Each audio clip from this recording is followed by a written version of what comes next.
Bonjour à tous et bienvenue à cette 3e semaine de Techno Goûter.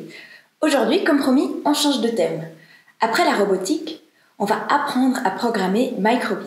C'est un mini-ordinateur, vous pouvez le voir ici, qui possède des boutons, des LED et d'autres éléments comme des capteurs qui sont tous programmables. Et on peut aussi connecter d'autres éléments comme d'autres capteurs ou par exemple un haut-parleur.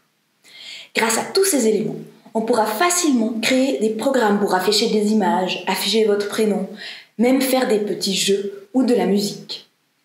Comme avec Timio, il existe un simulateur, donc vous n'avez pas besoin d'en avoir un à la maison. Mais vous pouvez simplement aller sur une page internet pour faire la programmation de ce Microbit. On y va ? Tout d'abord, ouvrez une page internet, sélectionnez la barre d'adresse et tapez makecode.microbit.org. Cette adresse est aussi en commentaire de la vidéo. Vous arrivez sur cette page. Vous pouvez cliquer sur « Nouveau projet ». Et là, vous avez une fenêtre organisée en plusieurs parties. Sur la gauche, vous avez le simulateur Microbit, avec le bouton A, le bouton B et les 25 LED organisés en 5x5. Vous avez aussi les différentes entrées et sorties. À droite, on a la zone de programmation.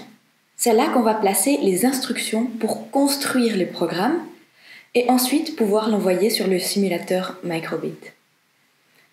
Et au milieu, on a la liste des instructions qu'on va utiliser. Elles sont organisées en plusieurs catégories. Vous pouvez vous amuser à aller explorer ces catégories, mais ne vous faites pas trop de soucis si vous ne comprenez pas tout.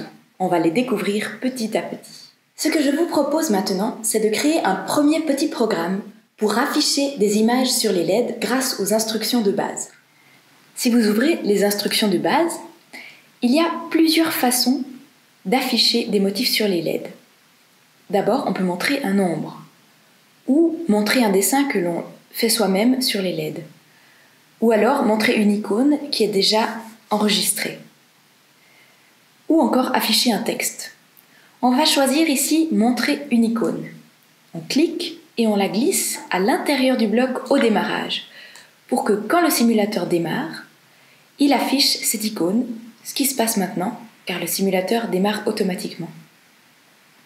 On peut changer cette icône en cliquant sur la flèche. Par exemple, en choisissant le Vu. Et automatiquement le simulateur va l'afficher. Maintenant, si je veux montrer cette icône pendant 1 seconde, suivie d'une autre, je retourne dans les instructions de base et je choisis l'instruction pause.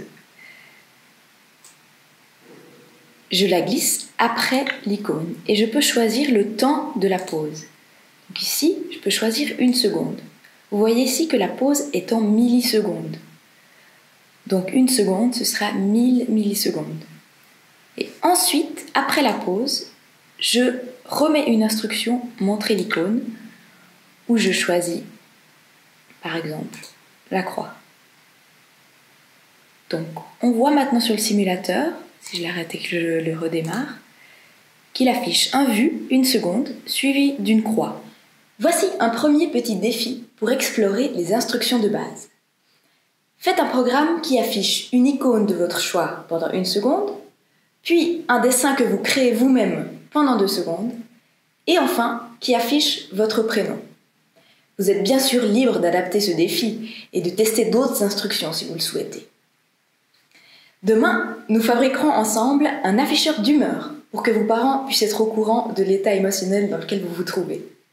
D'ici là, prenez soin de vous, bonne fin de journée et à bientôt pour un nouveau Techno Goûter.